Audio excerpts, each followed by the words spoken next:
어떤 일에 있어서 불합리하고 상식 밖의 일이 벌어지면 우리는 참 받아들이기 어려운 것 같아요.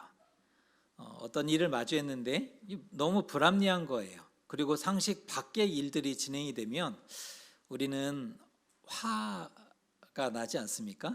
분개하게 되는데요. 합리적인 것이 옳은 것이고 잘하는 것이라고 우리는 생각합니다. 합리적인 것이 맞다라는 생각을 우리는 가지고 있습니다. 합리적이고 상식적인 것을 굉장히 좋아하는 시대가 되었죠. 절차나 과정, 결과에 있어서도 당연히 해당 범주에 있기를 소망합니다. 절차나 과정, 결과에 있어서도 합리적이고 또 납득이 되는 그런 상식적인 그런 부분이 되어야 맞을 겁니다. 세상은 그래야 합니다. 우리가 살아가는 세상은 그래야 합니다. 하지만 정작 자신은 합리적이지 않을 때가 많고 상식을 벗어날 때도 많으며 신앙의 영역에서는 기적과 초월적인 응답을 기대하기도 한다는 겁니다.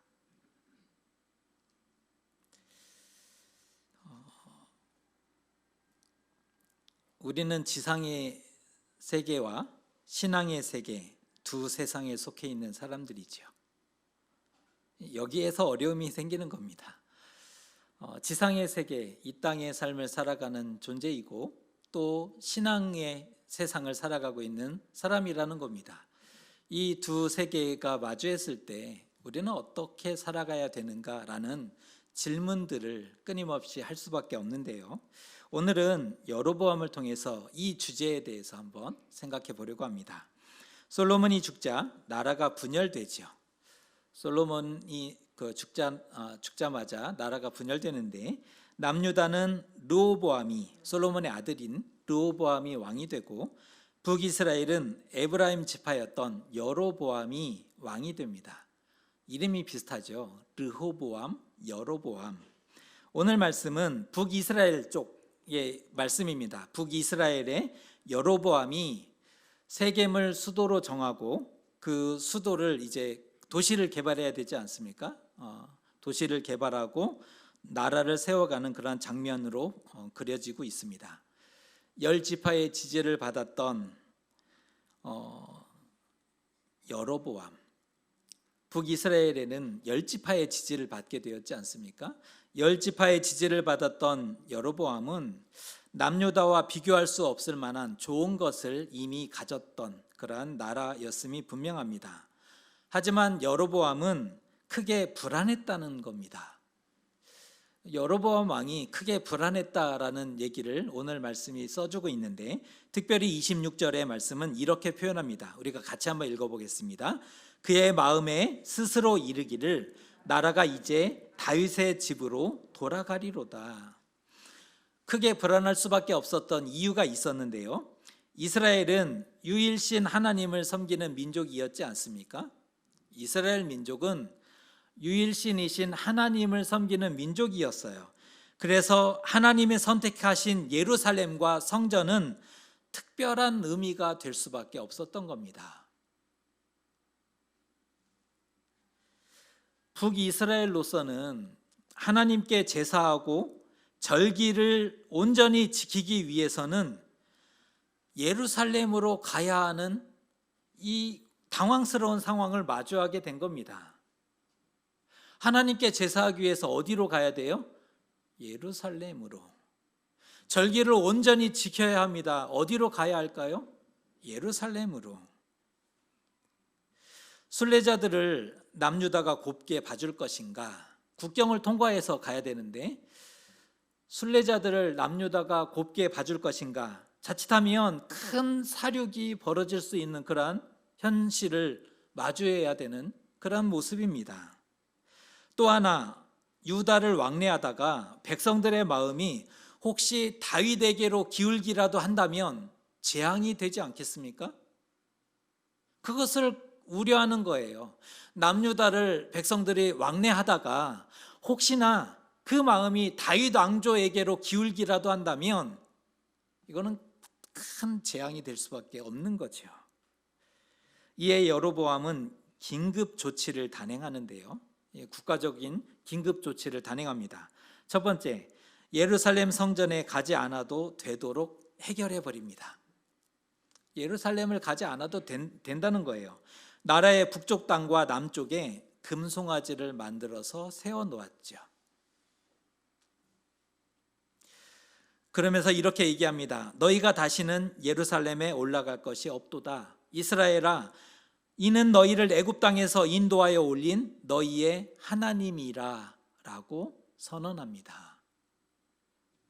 남북으로 길게 되어진 지형 특성상 북쪽에서 남쪽 유다로 가려면 거리가 너무 멀어요.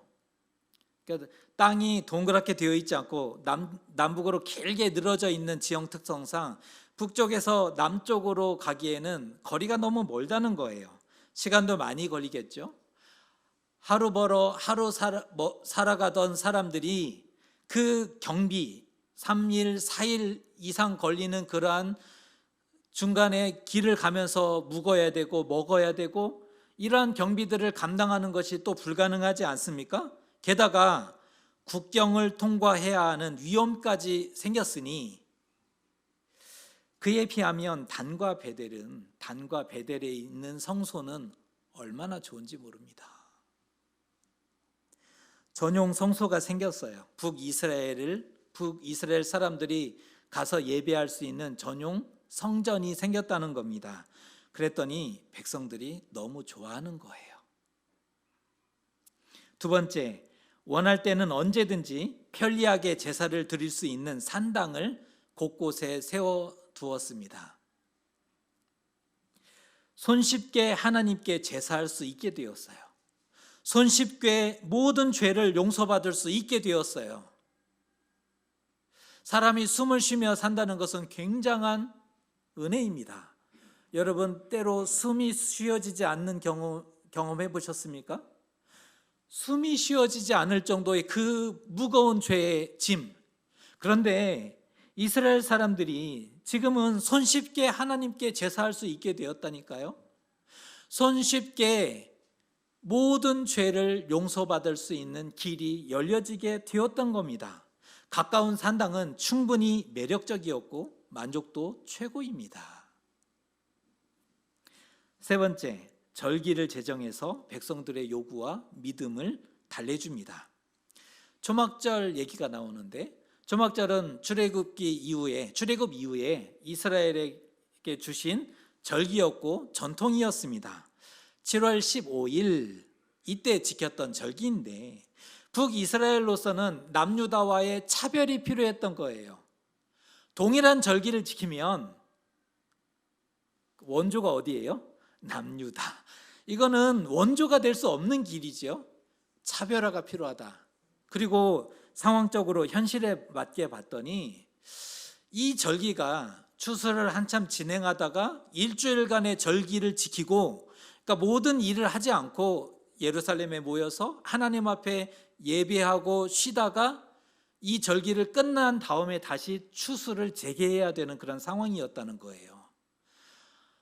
이게 상황이 안 맞아요. 추수를 하다가 놓고 절기를 지키고 다시 추수를 했더니 추수의 결실도 별로 이게 온전하지 못하고 일도 더 안 되더라.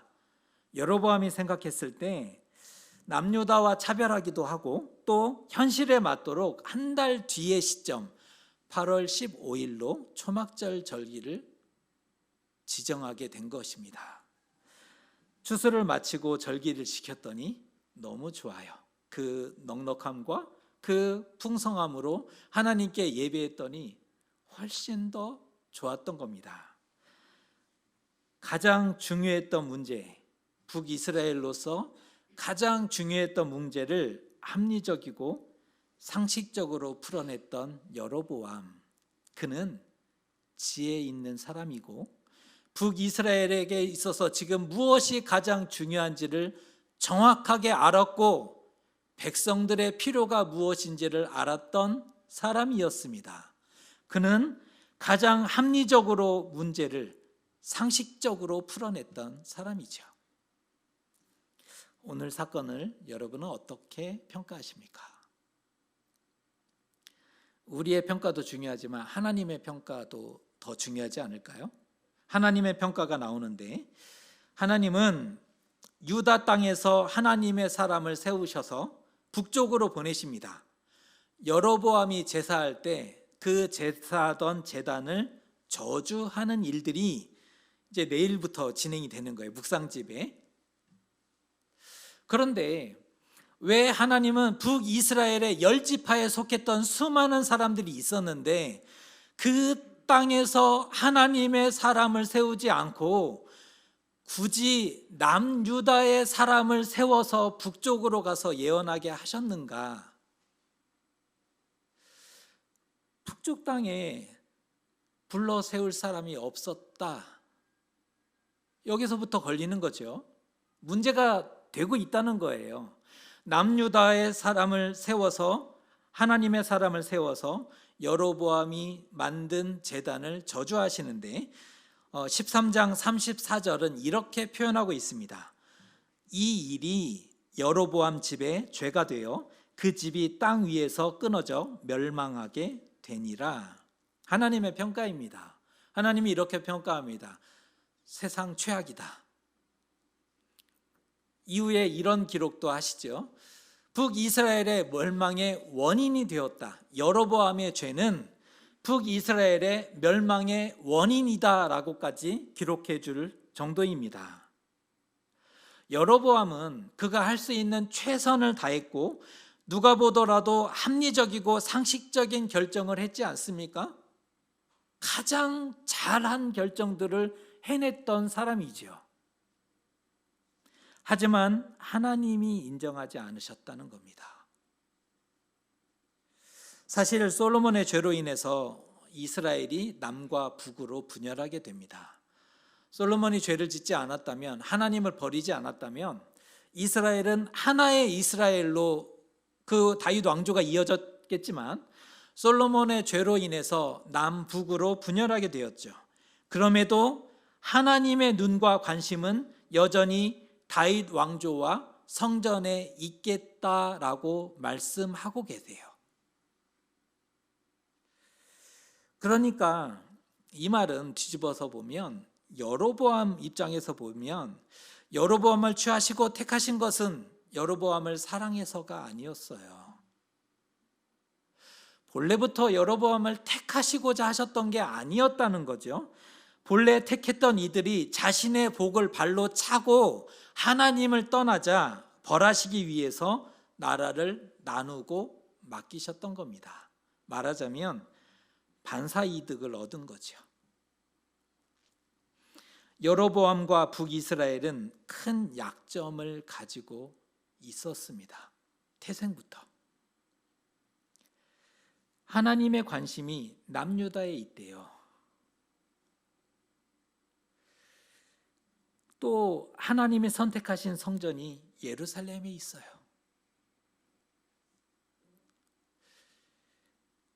아니, 북이스라엘을 여로보암에게 맡겨놓으시고는 얘기하시는 거예요. 하나님의 관심은 남유다에 있대요. 그리고 하나님이 선택하신 예루살렘 성전은 포기하지 않겠대요. 어쩌면 이것은 영원히 극복할 수 없는 단점이죠. 북이스라엘로서는 이것은 극복할 방법이 없는 거예요. 이미 기울어진 운동장으로 출발해 버렸어요. 여러분은 어떻게 생각하십니까? 하지만 북이스라엘 역시 하나님이 세우신 나라였죠. 북이스라엘 누가 세웠어요? 하나님이 세우셨어요. 그러면 여로보암은, 북이스라엘 왕인 여로보암은 그것을 알고 있잖아요. 무엇을 해야 했을까요? 하나님, 다윗과 똑같이 좀 사랑해 주세요. 이것을 기도해야 됐을까요? 하나님, 우리에게도 성전이 필요하니 예루살렘 성전과 똑같은 성전을 이 땅에도 허락해 주십시오 라고 끊임없이 기도해야 됐을까요? 여러분이 여로보암이라면 어떤 선택을 하게 되었을까요? 왜 나보다 다윗을 더 사랑하십니까? 똑같이 사랑해 주세요. 예루살렘 성전과 같은 성전을 우리에게도 주십시오라고 기도하시겠습니까?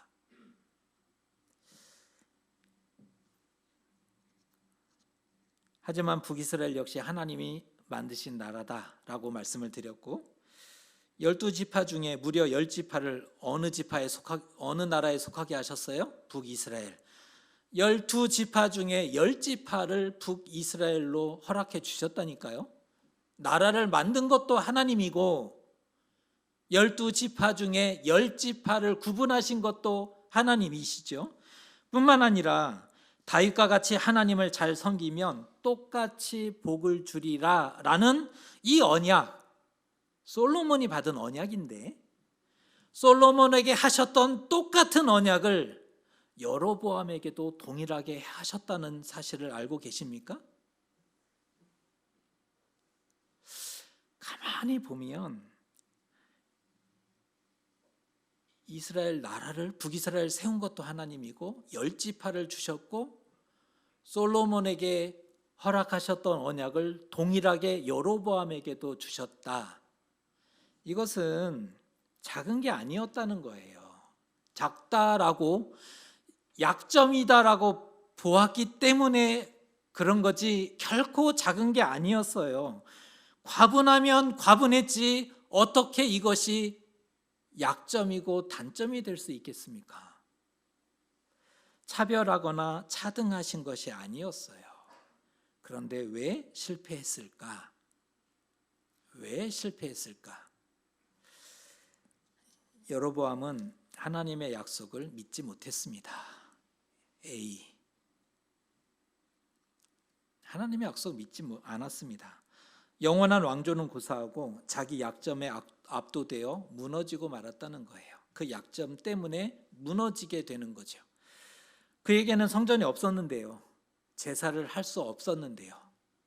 성전이 없다, 제사를 할 수 없다. 여기서 딱 막히니까 그 다음을 걸어낼 수가 없는 거예요. 성전도 없고 제사도 못하는데 무엇을 할 수 있겠습니까? 인간적으로 생각하면 생각할수록 불안한 거예요. 두려운 거예요.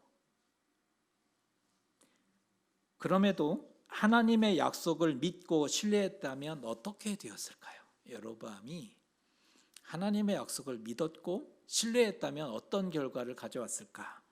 약점이 있는 만큼, 부족한 만큼 하나님을 의지하고 붙들었다면, 그가 생각한 약점의 크기만큼 하나님을 붙잡고 의지했다면 다른 결과를 가져왔을 것이라 분명하죠. 다른 결과를 가져왔음이 분명할 것입니다.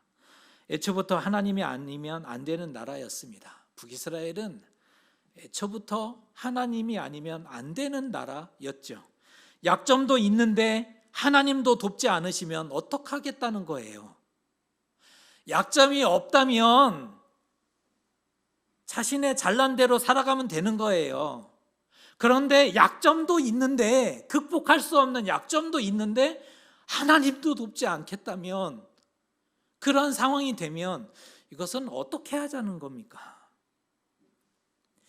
그런데도 성경 어디에도 그가 하나님께 기도했더라, 하나님을 의지했더라 라는 얘기가 안 나와요.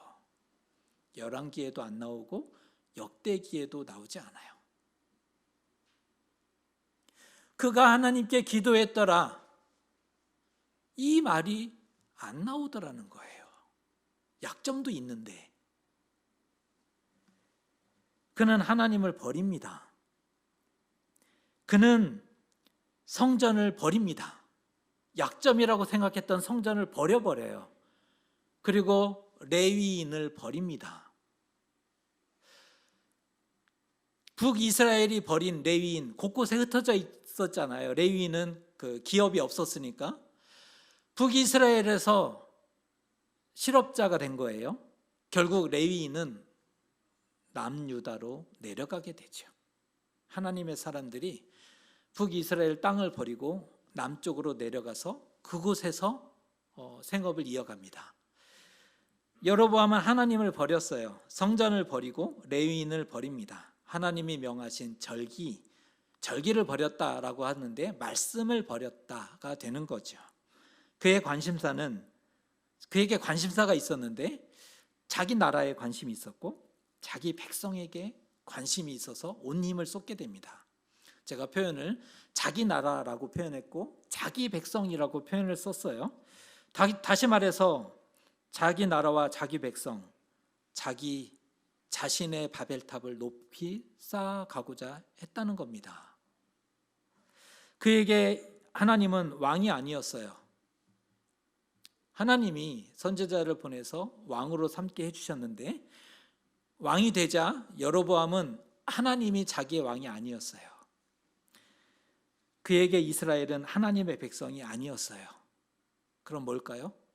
나의 백성이죠. 하나님의 백성이 아니라니까요. 내 백성이지. 그에게 하나님은 왕이 아니에요. 그에게 자신 앞에 있는 사람들은 하나님의 백성이 아니에요. 내 백성이지. 그런데 왜 약점을 주셨을까? 이게 가장 궁금하지 않습니까? 왜 약점을 주셨을까? 하나님을 절대적으로 의지하라고. 이 답은 쉬운 답은 아니에요. 왜 약점을 주셨는가? 쉬운 답은 아니지만 이렇게 말씀을 드릴 수 있을 것 같아요. 하나님을 절대적으로 의지하라고. 하나님이 붙드셔야만 사는 인생이 있어요. 하나님이 붙드시지 않아도 살아가는 인생이 있는데 잘난 사람이 있더라고요. 세상에는 잘나고 똑똑한 사람이 있어요. 그 사람은 하나님이 붙들지 않아도 잘 살아갈 수 있는 그런 사람들이에요. 그런데 하나님이 붙드셔야만 살아갈 수 있는 인생이 있다니까요. 북이스라엘이 그랬어요. 하나님이 붙드셔야만 살 수 있는 나라예요. 그런데 하나님을 빼고 생각하니까 붙들어야만 살 수 있는 나라가 하나님을 빼고 생각하니까 자기 생각과 자기 계획대로 살아가죠. 결국은 말도 안 되는 그런 일들도 실제 이루어내는 것을 보았지 않습니까? 그것이 합리적이고 상식적일 수는 있어요. 합리적이고 상식적이에요. 또 더 편해요. 그렇게 했던 훨씬 편하고 더 타당하더라는 거예요. 이렇게 편하고 좋은데 왜? 하지만 그것은 믿음의 행동은 아니라는 겁니다. 그뿐 아니라 하나님도 인정하지 않으셨다는 게 가장 큰 문제죠. 여로보암의 그 모든 노력들, 그가 정말 힘써서 했었던 그 모든 노력들, 결국 그것을 결론으로 생각해 보면 자기 마음대로 한 것이다. 이런 결론에 이르게 됩니다. 여로보암이 정말 힘써서 한 것들 가만히 보면 자기 마음대로 한 거예요. 합리적인 신앙, 우리는 종종 합리적인 신앙, 이게 더 합리적이다라는 이런 생각들 또 말들을 하게 되는데 무엇이 합리적인 신앙입니까? 합리적인 신앙처럼 보여도 비겁한 변명이에요. 합리적인 신앙처럼 보여도 자기 합리화입니다. 그것이 어떻게 하나님의 뜻일 수 있습니까? 자기 편한 대로, 좋은 대로, 자기 마음대로 해놓고는 그것이 합리적이라고요? 그게 어떻게 합리적입니까? 변명이지. 자기 합리화이지. 약점이 많다는 것은 분명 안타까운 일이고 당사자에게는 가장 큰 아픔입니다. 그 누가 나의 괴로 말미어, 이 찬양 가사잖아요. 그 누가 나의 괴로 말미어 그 누가 나의 슬픔 알까? 아무도 몰라요. 세상에는. 남에게는 쉬운 일이 왜 나에게는 그렇게 어려운지 모릅니다. 누군가에게는 쉬운 일이더라고요. 그냥 아무렇지 않게 넘어가더라고요. 그런데 유독 나에게는 그게 넘어갈 수 없어요. 약점이죠. 그러나 그만큼 그 약점의 크기만큼 하나님을 의지하고 붙들 수 있다면 적어도 그 약점은 더 이상 약점이 아닌 게 됩니다. 만약 그 만큼 하나님을 의지할 수 있다면 그에게 있는 약점은 더 이상 약점이 아닐 수 있다는 거예요. 만일 여로보암이 하나님 주신 언약을 붙들고 의지했다면 언약은 유효했을 겁니다. 그냥 하나님이 그냥 한번 해본 말이야. 그럴 수가 없는 거잖아요. 그냥 한번 해본 말 아니에요. 듣기 좋으라고 한 말 아니에요. 여로보암이 그 언약을 붙잡고 하나님 앞에 지키기 위해서 하나님을 의지했다면 그 언약은 유효했을 겁니다. 그 많은 약점에도 불구하고 참 잘하였도다 칭찬받게 되었을 겁니다. 오히려 더 칭찬받게 되었을 겁니다. 너는 한 달란트밖에 없었는데 이 모든 일들을 이루어냈으니 참 잘하였다라고 칭찬하게 되었을 겁니다. 사도 바울 기억하시죠? 자신에게는 육체의 가시가 있었다라고 고백하잖아요. 사도 바울, 그는 자신에게 육체의 가시가 있었다라고 고백하죠. 그러면서 이렇게 얘기합니다. 여러 계시를 받은 것이 지극히 크므로 나를 쳐서 너무 자만하지 않게 하려 하심이라 라고 말하는데, 나로 인하여 교만하지 않게 하기 위해서 하나님이 사단의 가시, 이 육체의 아픔을, 이 육체의 약점을 나에게 주셨노라. 나는 하나님께 기도했으나 내 은혜가 너에게 족하도다 하나님이 말씀하셨고, 나는 이 약점을 그대로를 가지고 하나님의 일들을 감당하리라. 그는 끝까지 겸손히 하나님을 붙잡고 맡겨진 일들을 감당한 승리한 사람이 되었지 않습니까? 약점이 많을수록 하나님을 의지해야 삽니다. 없으면 괜찮아요. 그냥 살아가세요. 그런데 약점이 있으니 하나님을 붙잡고 걸어가야 되지 않습니까? 그래야 극복하고 넘어설 수 있지 않습니까?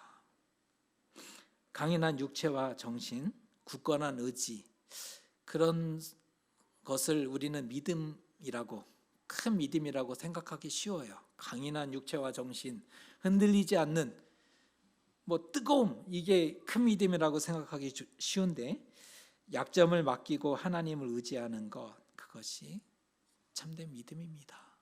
약점이 있으나 하나님을 의지하고 바라보는 것, 그것이 큰 믿음입니다.